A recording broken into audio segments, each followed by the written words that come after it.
What if a single act of kindness could turn a lonely night into a legend that shakes an entire town? Picture this. An elderly widow, alone in a crumbling farmhouse, opens her door to strangers in a storm. Would you dare to do the same? Cold. Winds tore through the night, rattling the shutters of a lonely farmhouse at the edge of town. Inside, a single lamp glowed faintly. An elderly widow, childless and burdened by debt, frail and weary from years of silence, stood at her window, clutching a worn shawl, listening to the storm howl outside. It had been 15 years since her husband passed, leaving her to shoulder a house too big, a silence too heavy, and a life that seemed to shrink with each passing season. And yet, on this night, the sound that reached her was not the cry of the wind, but the desperate roar of motorcycle engines struggling against the cold. 20 men, leather jackets soaked, faces frozen, stood shivering at her gate. She hesitated. Who were they? What if danger followed them in? But in the end, kindness outweighed fear. She opened her door. Even with so little left to give, she could not turn them away. Want to know what happened when 1,000 Hell's Angels roared into her quiet life by dawn? Stay with Once Upon a Voice as we unravel this incredible story. Before we dive deeper, let us know where you're watching from in the comments below. We'd love to hear your thoughts and connect with you on Once Upon a Voice. The night was bitter, a cold that sank deep into the bones and rattled every loose shutter on the farmhouse.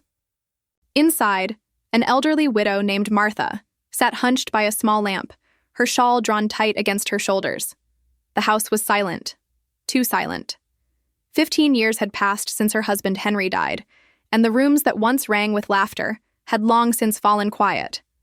There were no children to return home, no voices to ease the stillness, just her, a pile of unpaid bills on the table, and the gnawing fear that the bank might one day take what little she had left.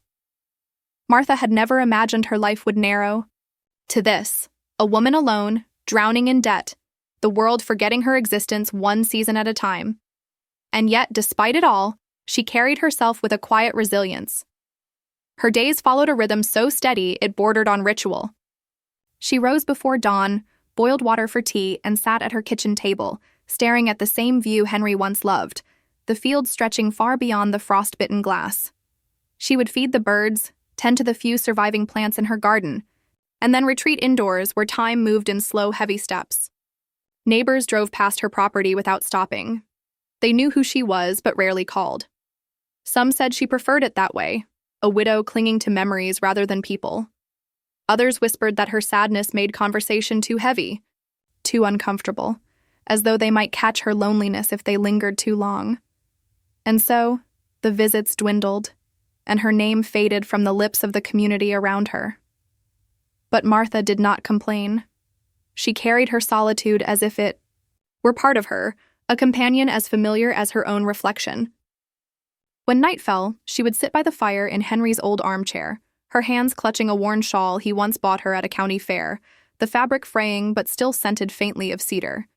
She whispered his name sometimes, as if the walls might carry the sound to wherever he had gone. Outside, a storm was gathering. The first flakes of snow drifted lazily, but the air carried the sharp edge of something heavier, something relentless. The wind clawed at the shutters, and the chimney groaned as if straining under the force of nature's breath. It was the kind of storm that made travelers quicken their pace, that made families huddle close indoors, that made the roads dangerous and the night cruel.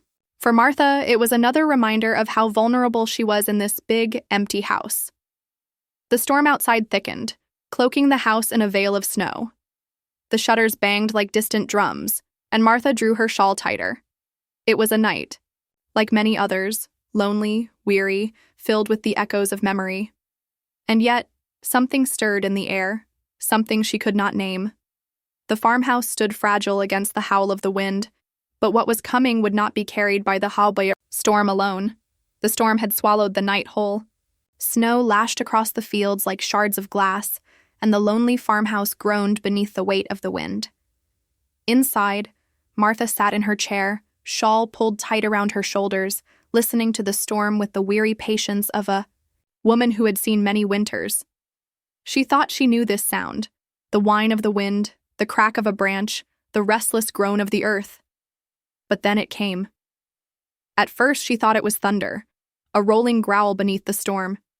But it did not fade. It grew louder, stronger, as though the ground itself was trembling. She leaned closer to the window, heart drumming faster than she liked to admit.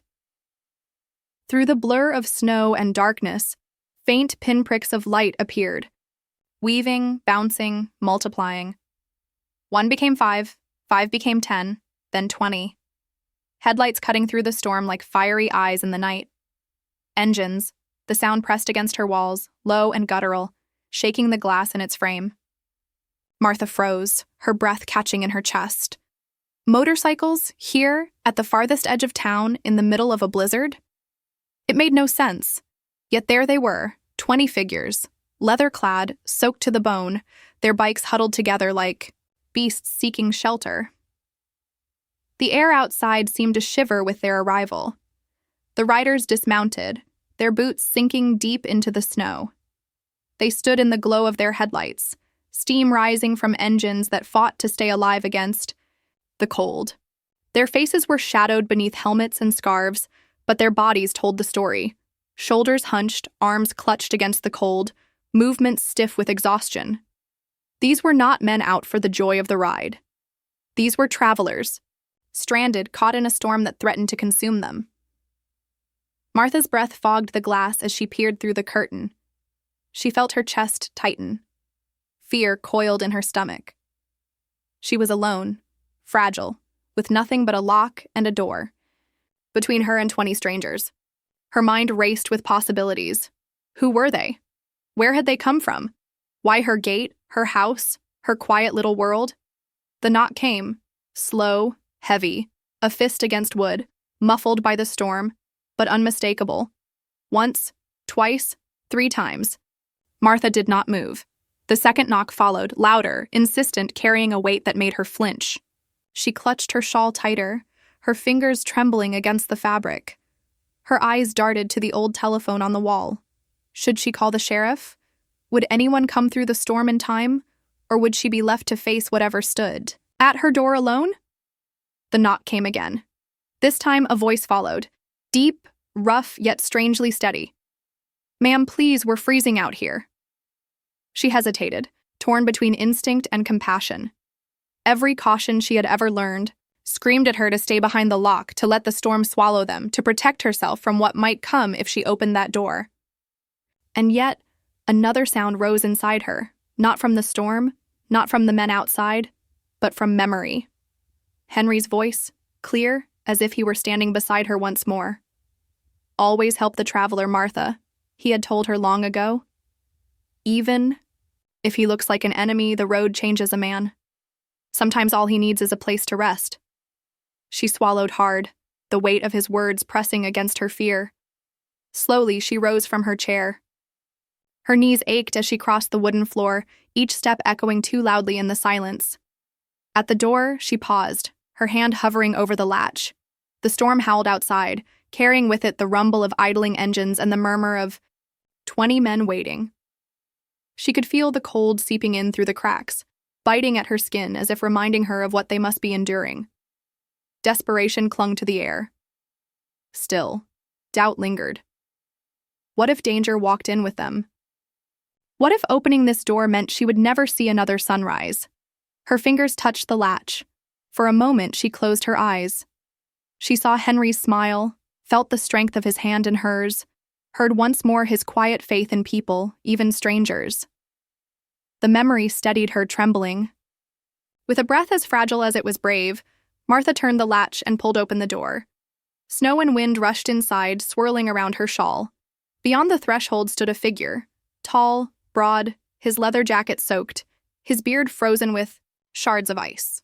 He removed his helmet, revealing tired eyes that, despite their roughness, carried something human. He bowed his head slightly, almost respectfully, and spoke again. "Please, ma'am. We don't mean trouble, just warmth." Behind him, the others stood shivering, their breath rising in clouds, their bodies heavy with fatigue. For a moment, the storm seemed to hold its breath, and in that moment, Martha made her choice. The farmhouse swallowed them one by one, 20 strangers stepping across her threshold, bringing with them the bite of the storm and the grit of the road. Martha stood aside, her heart pounding beneath her shawl, as the leader motioned for the others to enter. Their boots hit the wooden floor with a thud that echoed through the small house. Snow and slush pooled by the door. The smell of wet leather and gasoline filled the air, clashing with the faint scent of old cedar and tea. For Martha, the invasion of her quiet sanctuary was overwhelming. For the bikers, it was salvation.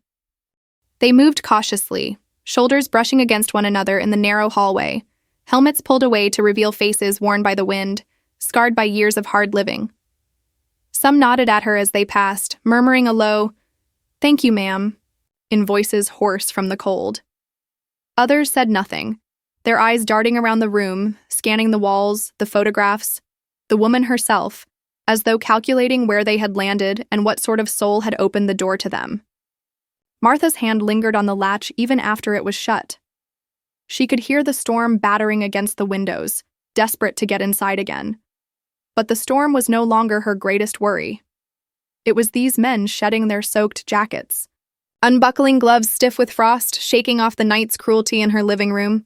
Leather hung heavy on the backs of her chairs. Boots stamped near the fire, sending water droplets hissing against the crackling wood. The old farmhouse groaned beneath the weight of so many bodies, men too large for its small rooms. Their presence swallowed the silence that had been her companion for so long. Martha's breath caught as she looked at them, their tattoos, their scars, the hardness etched into their features. It all spoke of lives lived at the edge of society, far from the gentle rhythms of farmhouses and kitchens. And yet, beneath that armor of leather and steel, she saw the weariness, the shivering hands, the raw red skin chapped by the storm. They were dangerous, perhaps, but they were also human. Still, tension clung to the air like smoke.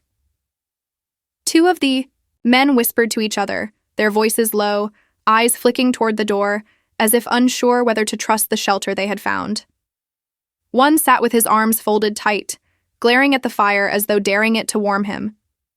Yet another crouched by the hearth, hands stretched toward the flames, tears forming in his eyes as the heat returned to his skin.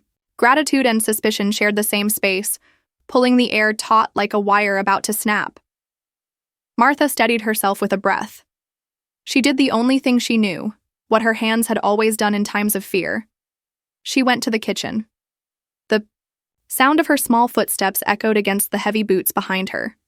She pulled a pot from the cupboard, filled it with water from the pump, and set it on the stove.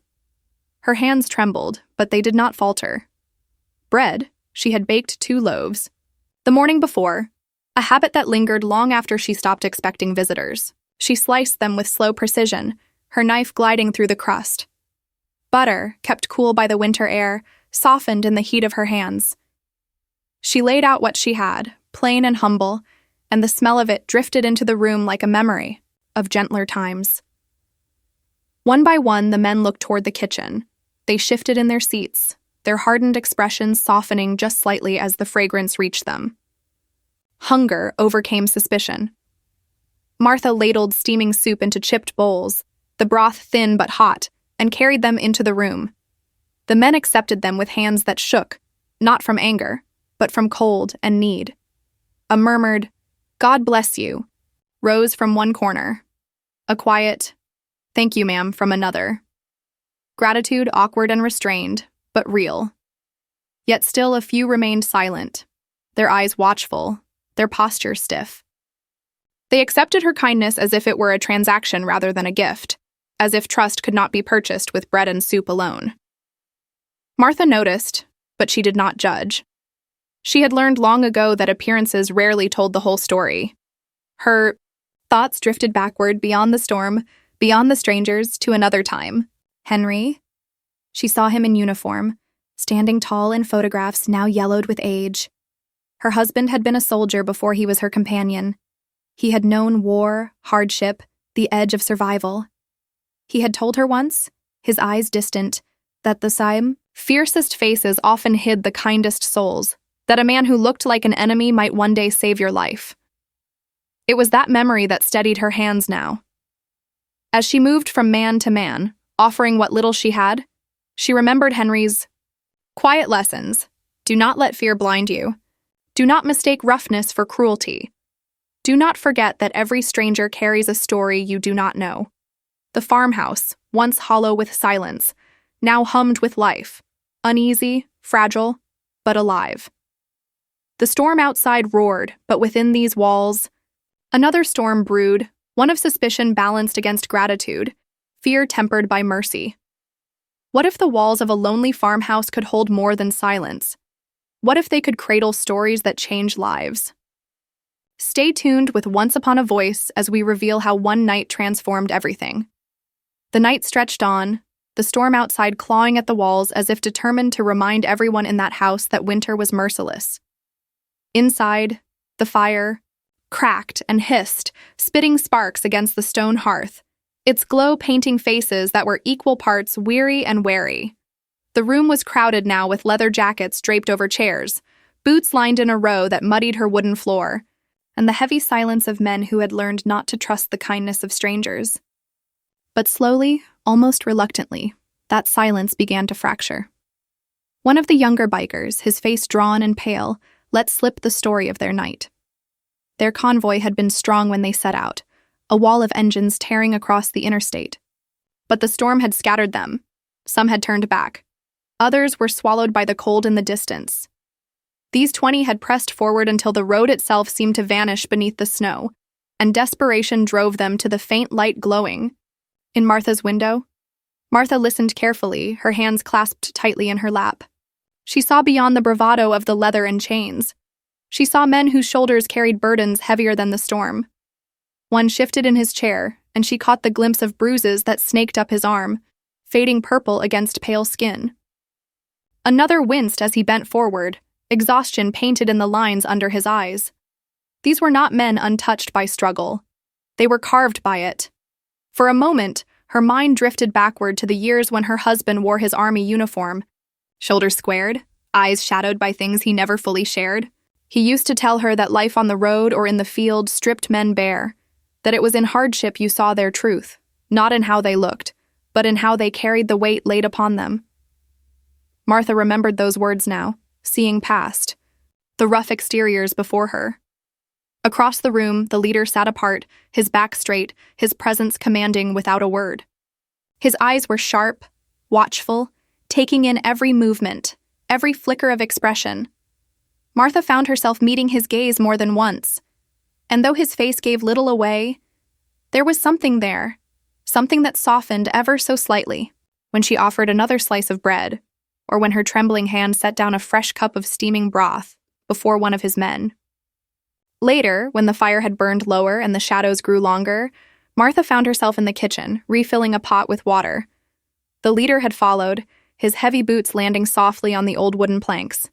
He said little, but when he did, his voice was lower than she expected, edged not with threat, but with the calm of a man used to command. He thanked her, not in grand words, but in the brief sincerity of someone who did not offer gratitude lightly. For the first time since opening her door, Martha felt the faint trace of respect pass between them. Yet not all eyes in that house were softened. At the edges of the firelight, whispers coiled between some of the men.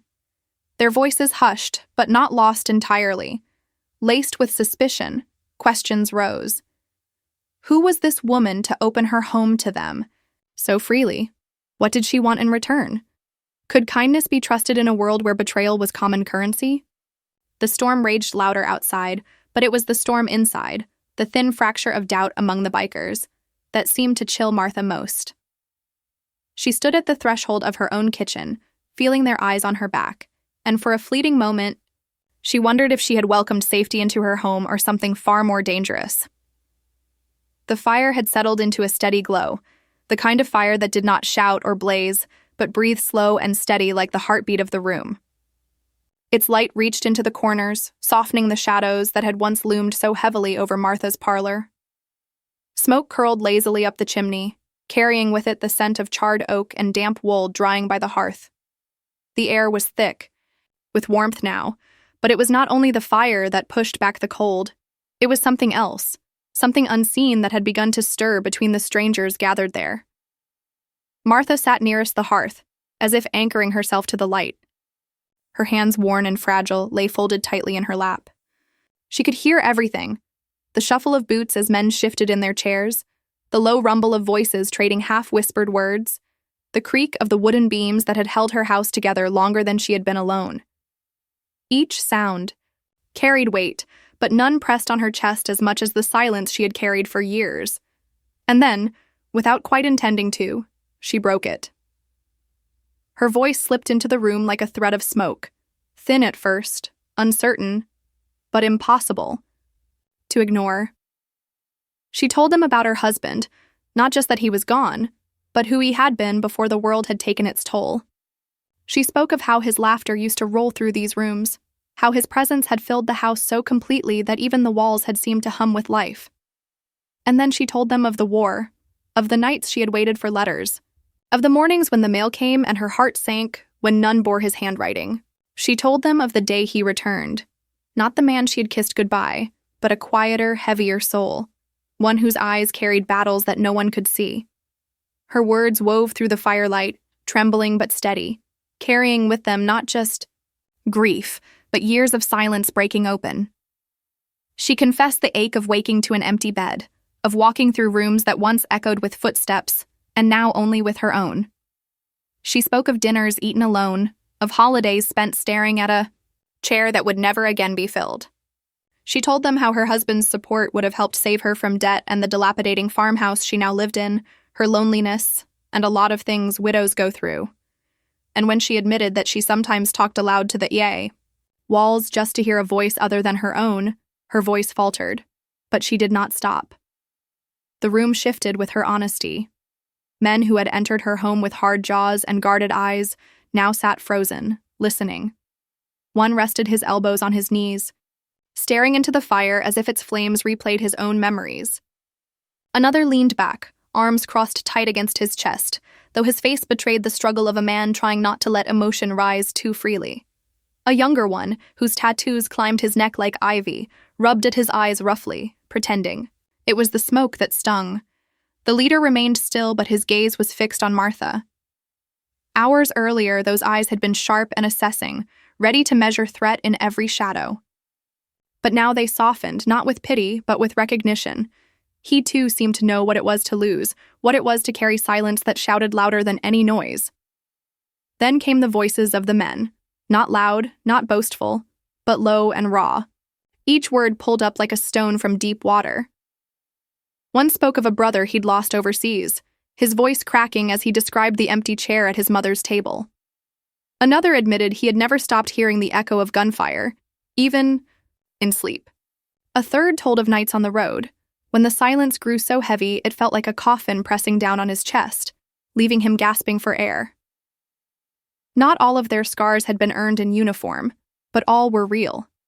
They spoke of broken families, of friends buried too young, of brothers who had turned to the road not for rebellion but for refuge. Beneath the tattoos and the leather, beneath the roar of their engines and the armor of reputation, they were men marked by the same grief that had carved itself into Martha's life. Veterans of war, survivors of loss, souls stitched together by pain and loyalty in equal measure. The fire became their witness. Its warmth loosened truths that the world outside would never hear from them. In that parlor, words that had been buried under years of toughness and silence finally surfaced, fragile yet undeniable. Martha listened, and with each story, something inside her shifted. The loneliness that had pressed on her for 15 long years did not vanish, but it began to ease. It was as though each man around that fire had reached out and taken a small piece of it from her shoulders, carrying it with their own burdens. For the first time in over a decade, Martha felt she was not alone. The walls of her house, once suffocating in their emptiness, now seemed to hold something new. Voices, stories, and a strange but undeniable bond. Belonging, fragile but real, had returned. She lifted her eyes to the mantel where her husband's photograph stood in its wooden frame. The firelight caught the glass, making his face seem alive in its flicker. For years, that picture had been a wound, a reminder of everything she had lost. But tonight it felt different. Tonight she did not feel the sting of absence. She felt presence as though he were there in the room, nodding with quiet approval at the company she had chosen to keep.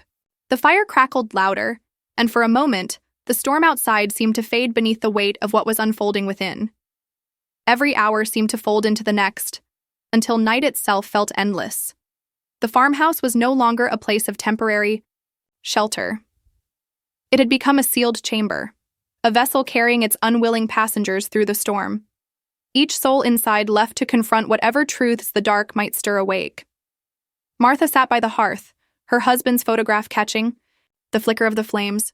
She had placed it there earlier, almost without thought, but now it seemed to preside over the gathering, the face of a man long gone, bearing silent witness. Her gaze lingered on him, her lips parting in a breath that trembled between prayer and memory. Around her, the bikers had grown quieter after their earlier confessions, the storm and the fire doing most of the talking. Boots tapped idly. A leather jacket creaked as one man shifted, and the old clock on the mantel marked time with stubborn ticks. Then, slicing through that fragile peace, came a cough. It was not a simple clearing of the throat. It was sharp, ragged, torn from deep in the chest.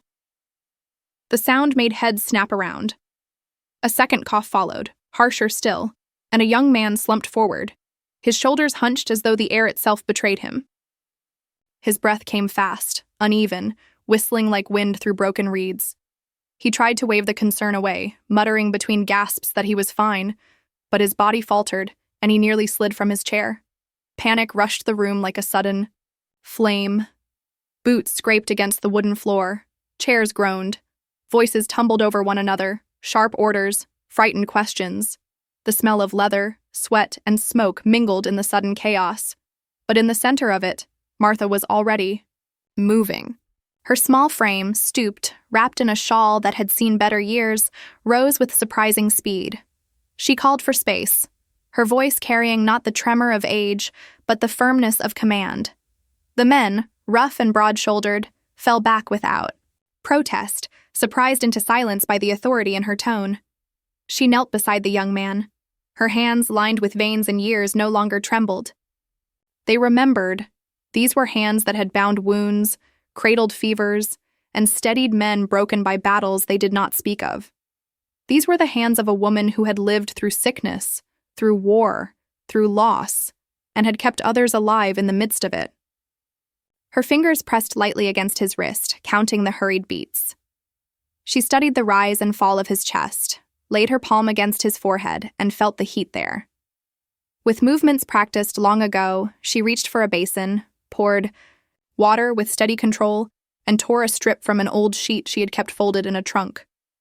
She pressed the cool cloth to his burning skin. The room held its breath. "Blankets," she said, not as a request, but a command. One man fetched them instantly. "More space," she added, and the circle widened. "Quiet!" Her eyes flicked toward the louder ones, and even the most restless fell into silence. From the corner, one biker muttered, his disbelief edged with awe, "She knows what she's doing." Another whispered back, almost reverent, "Like she's done this before." The leader said nothing, but his dark gaze followed her every move. And for the first time that night, his expression softened, just slightly, almost imperceptibly.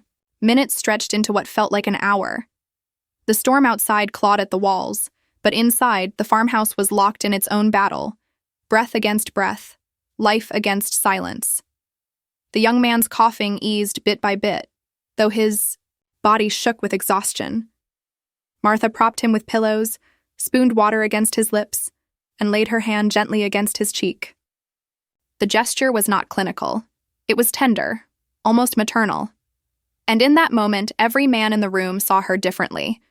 They had come in from the cold to find soup and fire, thinking themselves the strong ones, the survivors, the brotherhood, that bent the world to their will. Yet here, before their eyes, was a widow whose strength outstripped them all, not in muscle or might, but in knowledge, in steadiness, in love unafraid of hardship. She had turned chaos into calm, fear into order simply by being what she was, unbroken. The respect in the room was unspoken but undeniable. Shoulders that had been tense with suspicion now slumped with relief. Jaws once clenched in distrust loosened. And for the first time that night, a faint smile touched the leader's face. It was small, fleeting, but it carried weight. His men saw it, and that alone shifted the air more than any words could. Still, beneath the warmth of this fragile peace, questions lingered. These men, scarred, hardened, bound to one another, were not simply drifters of the open road. There was history in their silence, pain in the way their eyes darted but did not speak.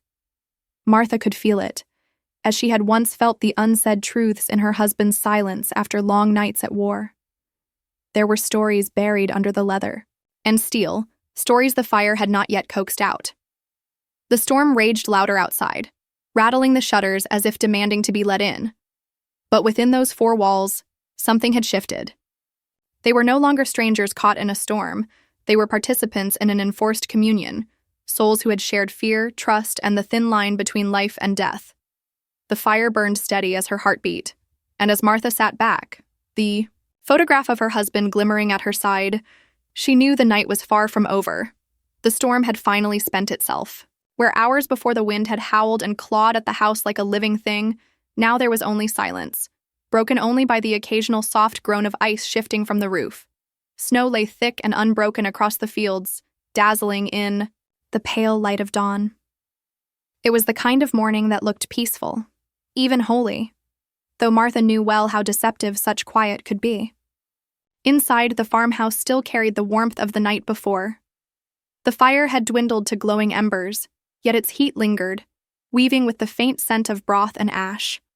Martha arose slowly, her joints stiff from a night without sleep, but her resolve steady. She moved to the kitchen, her steps small but purposeful, and began her morning ritual.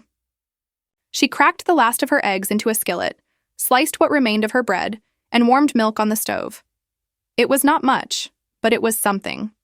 To her, the act of feeding was sacred. Behind her, the bikers stirred. Boots thudded on the floor. Voices murmured low. Chairs scraped softly as men woke from uneasy rest. But gone was the sharp tension of strangers. Their movements now carried a heaviness, almost a humility. These were not marauders preparing to ride. They were guests, and they seemed to know it. When Martha called them to the table, they did not rush forward as hungry men might. Instead, they rose slowly, falling into a kind of line, 20 men in weathered leather moving with quiet discipline. One by one they approached her, not as if they were entitled to the meal, but as if they understood it was a gift. "Thank you," murmured one, his voice low. Another bowed his head slightly, almost in reverence. "Ma'am," he said with a softness that did not match the tattoos that crawled up his neck. Each offered words, few but sincere. And each time Martha only nodded, as if the thanks belonged not to her, but to something greater. She placed food before them, steadying her hands against the tremor of age, and in return she received not suspicion or menace, but respect. For a moment, she allowed herself to believe it was finished, that the night of strange company had ended with nothing more than this: a shared fire, a meal, and a fragile truce. Soon they would ride off, leaving her alone again with her husband's photograph and her silence. The thought brought her a bittersweet relief. She did not fear their departure, yet unexpectedly she did not welcome it as much as she once might have. The men ate quietly. Their eyes no longer darted suspiciously. Their shoulders, once squared for battle, now carried something gentler, gratitude perhaps, or the calm that comes after a storm has tested and spared you. And Martha, watching them, thought of her husband's words, "Always help the traveler even if he looks like an enemy." She realized she had lived that creed, and it had not failed her.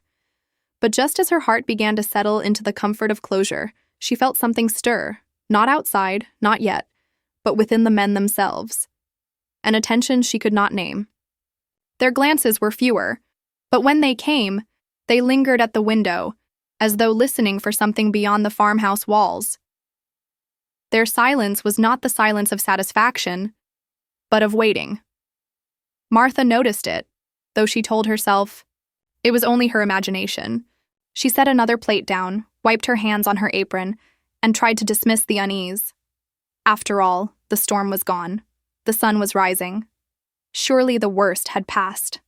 And yet, beneath the stillness of snow and the crackle of the fire, there was something else, something she could not yet hear, but which the men in their way seemed to sense.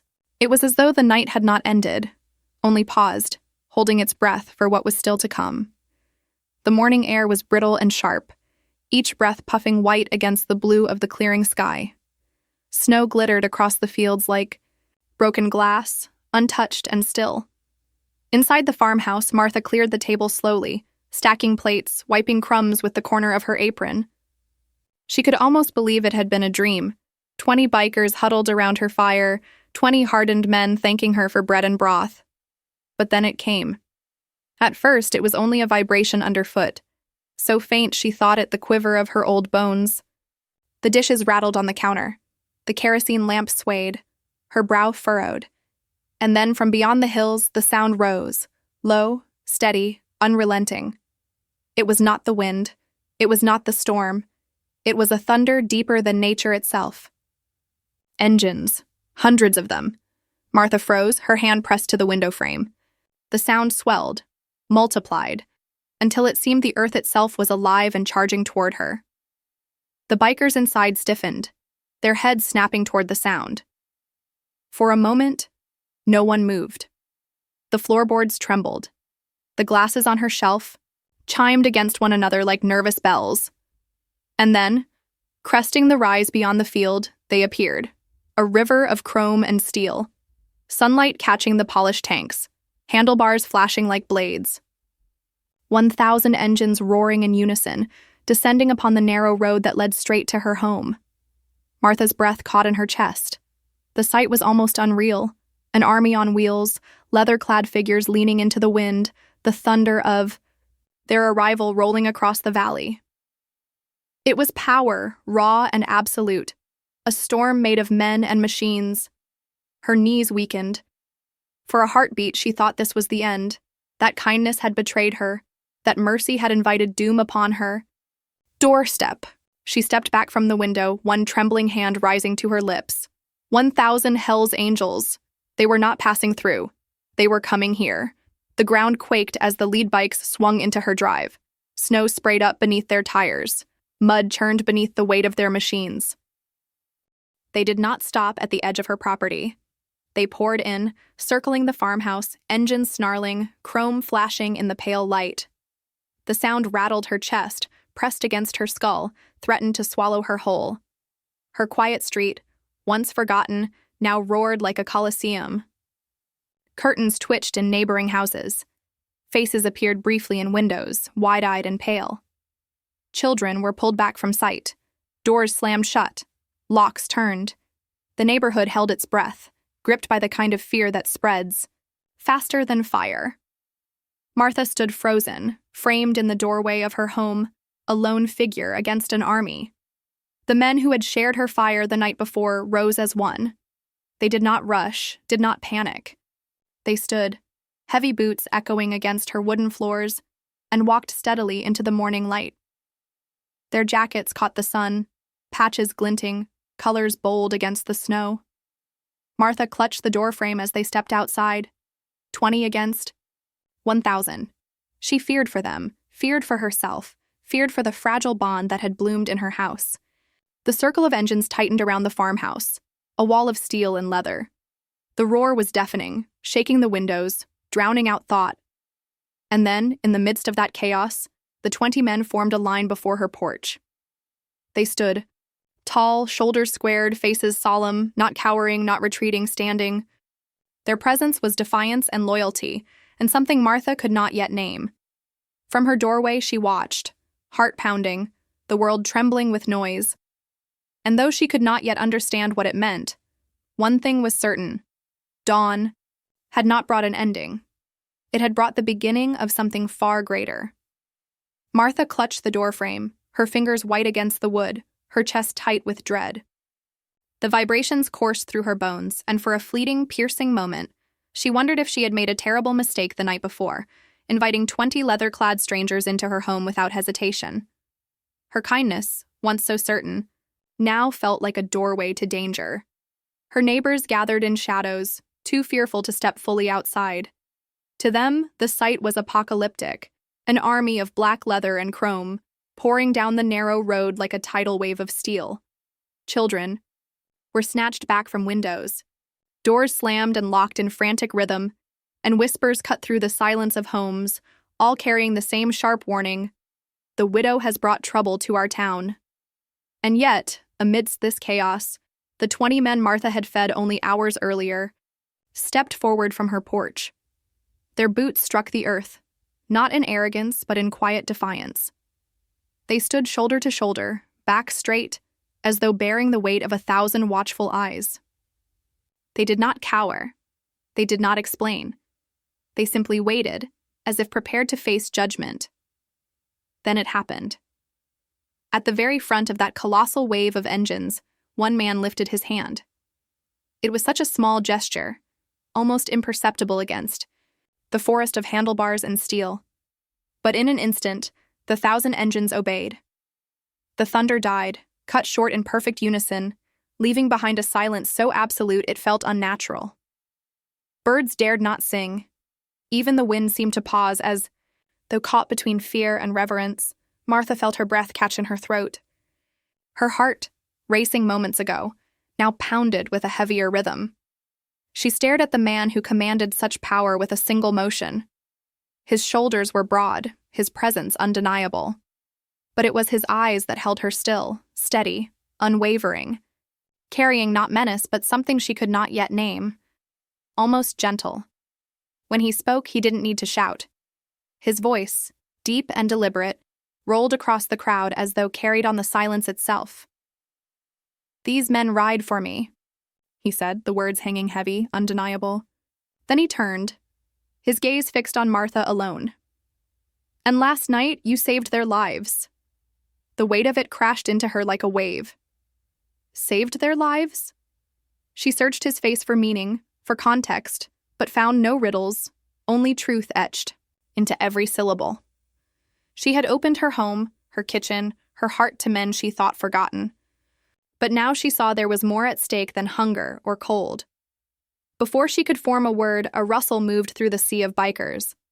One by one, helmets were lifted and removed. The motion spread down the line, hundreds upon hundreds, until the entire street was alive with faces revealed. Weathered faces marked by the road, scars carved by time and battles long past, smiles faint but genuine, eyes sharp yet softened by respect. Not strangers, not invaders. And then, as if guided by one will, 1,000 men bowed their heads. The gesture was not loud, not grand, but the power of it nearly buckled Martha where she stood. The street bent toward her, an ocean of reverence flowing into her yard. Her knees weakened. The fear that moments ago gripped her chest dissolved, replaced by something so unfamiliar she hardly knew what to call it. All humility, a recognition that the moment before her was larger than any she had ever lived. All along, she had believed she was feeding wanderers in the cold, showing mercy to men long abandoned by the world.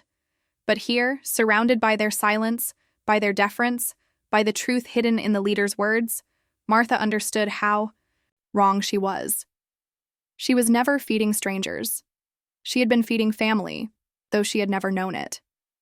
The moment stretched and held, like time itself had chosen not to move. Neighbors who once whispered behind their curtains now stood frozen, their fear replaced by disbelief. The street, once trembling under the roar of 1,000 engines, now trembled with something else entirely: the weight of truth, the burden of revelation. And for Martha, that silence, 1,000 men standing bowed before her, spoke louder than thunder ever could. Silence still held the air, a silence heavy not with fear, but with reverence. 1,000 men stood motionless, their heads bowed toward the poor widow who had taken them in. Martha's hands trembled against the doorframe, her breath shallow, her heart pounding in her chest. She had thought the night before was a simple act of mercy, the kind any woman of conscience might offer. But the weight of what stood before her told a different story. The leader stepped forward, his boots crunching softly on the frozen ground. In his eyes was no menace, no demand, only the weight of gratitude carried by a brotherhood that had lived too long with hardened hearts. He looked at Martha, frail in her doorway, her shawl pulled tight around her shoulders, and he gave a slow nod, his voice low but carrying like a vow. "Years ago," he said, "when your husband was still alive, a storm drove one of our own to this very door. He was cold, empty, and forgotten. You gave him food, a blanket, a place to breathe. You never asked his name." Martha's brow tightened. She searched the corners of her memory, but the moment slipped through her like smoke. The leader's eyes lingered on her, steady. That man was the one who coughed through the night, the one you cared for again when no one else knew how. Her lips parted, a breath catching in her chest. The memory flared, a shivering figure at her table long ago, the same face pale and burning with fever the night before. She had forgotten him, but he had carried her with him all these years. The leader's voice grew heavier. "Your kindness was never repaid. Last night you saved him again, and this time," his hand rose and the men stirred, "we will not ride away owing you." The first truck appeared before she understood what was happening. Its engine rumbled differently from the motorcycles, lower, heavier, and in its bed were stacked bundles wrapped in tarps. Behind it came another, then another, until the quiet street filled with vehicles she had not seen arrive. Neighbors craned their necks from windows, unsure if they were witnessing a siege or a miracle. The leader raised his hand again, and men began to move, not recklessly, not like invaders, but with quiet purpose. Some peeled away toward Martha's porch, carrying heavy envelopes that bulged with papers. Others strode toward her sagging barn, their hands brushing along the warped wood as though assessing damage only they could see. A few disappeared around the side of her house, where the roof had long since lost its shingles. Martha gripped her shawl tighter, her voice catching in her throat. What are you doing?" she asked, barely above a whisper. The leader's gaze softened. "Paying back a debt," he said simply. And with those words, the weight of what unfolded began to settle upon her shoulders. Inside the envelopes were bank slips, stamped and signed. Debts cleared, property taxes erased. Every notice, every reminder that had haunted her kitchen table had been lifted, as though by an unseen hand. She opened one envelope, then another, her trembling fingers grazing the words she could hardly believe were real. Paid in full, stamped in bold red across documents she had carried like chains for years. Tears filled her eyes, spilling onto the papers. For so long, she had lived one letter away from losing everything: her land, her home, the last pieces of her husband's life.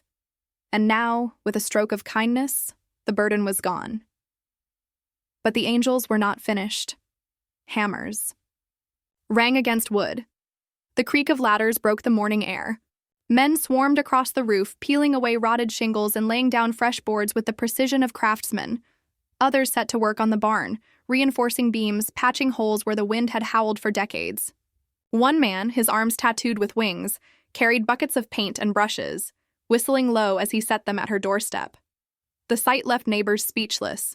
Where once they had seen only menace in leather jackets, they now watched an army rebuild, restore, renew.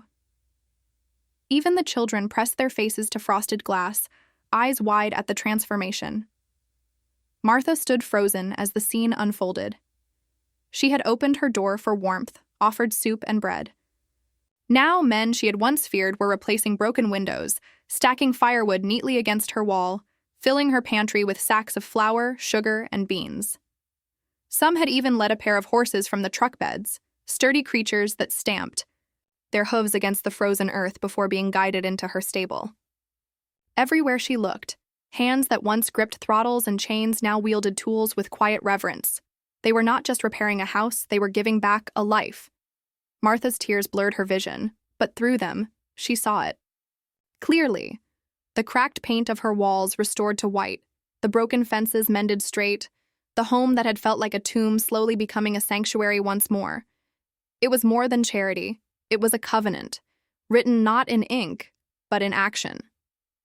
These men had come not to frighten, not to take, but to leave behind something she thought she had lost forever: security, dignity, and belonging. When the sun broke fully through the clouds, its light fell not on an old widow's crumbling farmhouse, but on a place reborn. And in the stillness of that morning, Martha felt her husband's presence again. Not in sorrow this time, but in pride. For the first time in 15 years, she no longer feared tomorrow. She had been given back more than her home. She had been given back her life. By mid-morning, the work was done. What had once been a weathered, forgotten farmhouse now stood proud. Against the winter sun, its roof whole, its fences straight, its walls gleaming with fresh paint. Smoke curled gently from the chimney, not as a lonely signal of one woman's survival, but as a banner of life restored. Martha stood on her porch, the shawl slipping from her shoulders as though she no longer needed its protection. She looked across the yard at the men who had made her burden their own. Tools were set down, paintbrushes rinsed, ladders lowered. And then, as if guided by an unspoken command, 1,000 bikers turned toward their machines. Engines rumbled to life, not with menace, but with reverence. The sound rolled across the town like a hymn sung in steel and fire. One by one, the men swung into their saddles, chrome catching the morning light, leather creaking as they settled. It was not chaos. It was choreography, an army of riders moving as one. Neighbors poured from their homes, no longer hiding behind curtains. They lined the street, some in awe, some with hands clasped to their mouths in disbelief. Children clung to fences, their eyes wide as the sight unfolded, an endless procession of engines waiting, not to terrify, but to honor. The leader approached Martha one final time. He offered no speeches, no ceremony, only a nod. Deep, deliberate, carrying the weight of 1,000 voices unspoken. She returned it with a trembling smile, her tears glinting in the sun. Then, with a slow lift of his hand, the procession began. The first row of bikes crawled forward, their riders raising gloved hands in salute as they passed her porch. Behind them, another row followed, and then another. The sound swelled. Not the furious roar of thunder, but a rolling tide, steady and unified, a living tribute carried on wheels. They rode past her home in perfect formation, each man giving her the same gesture of respect. Some with a nod, others with 2 fingers lifted from their handlebars, a salute reserved for those who had earned more than words. Martha stood tall, her frailty forgotten, her figure framed against the newly painted walls of the house. She no longer feared to lose. The engines washed over her, wave after wave, until the air itself seemed to tremble with reverence. For the first time in 15 years, the neighbors did not look at Martha with pity. They did not see a lonely widow trapped in silence. They saw a matriarch, honored by an army. Her quiet act of kindness answered with loyalty beyond measure. When the last bike rolled past, the street lay empty again, save for the faint echoes of engines fading into the horizon. The silence they left behind was not hollow. It was full of memory, of promise, of the knowledge that for one winter's night, a forgotten widow had become the heart of 1,000 men. Martha did not feel forgotten again. She felt seen. She felt remembered. She felt alive. That night, when the house finally grew quiet again, Martha sat by her window. The moonlight spilled across the snow, and for the first time in years, she wasn't afraid of the silence. She knew now that she wasn't alone. Not in her grief, not in her struggle, not in her world. Somewhere out there, 1,000 engines beat like distant drums, carrying with them the memory of her porch, her warmth, her pancakes. On the small wooden table beside her chair lay a single leather glove. The leader had left it there without a word, resting it gently on her railing before he mounted his bike. She didn't know his name, and he hadn't asked for hers. But that glove was more than a token, it was a covenant. She closed her hand over it and whispered a prayer she hadn't dared to speak in years. Not for herself, but for the men who had reminded her that kindness, once given, always finds its way home. Outside, the wind stirred the snow. The street lay still, but in her heart, Martha could still hear them. The low, steady hum of engines fading into eternity, a song she would carry forever. Because sometimes the smallest act, a warm meal on a cold night, can ripple outward until it shakes the very ground beneath us. And perhaps that's the question we're left with. If kindness could summon 1,000 engines for Martha, what might it summon for you? Be kind. If this story moved you, share it with someone who needs to remember that compassion is never wasted. And if you'd like to hear more untold stories of ordinary people sparking extraordinary moments, don't forget to subscribe to Once Upon a Voice. Thank you for watching, and let's meet in the comments to share where you're tuning in from.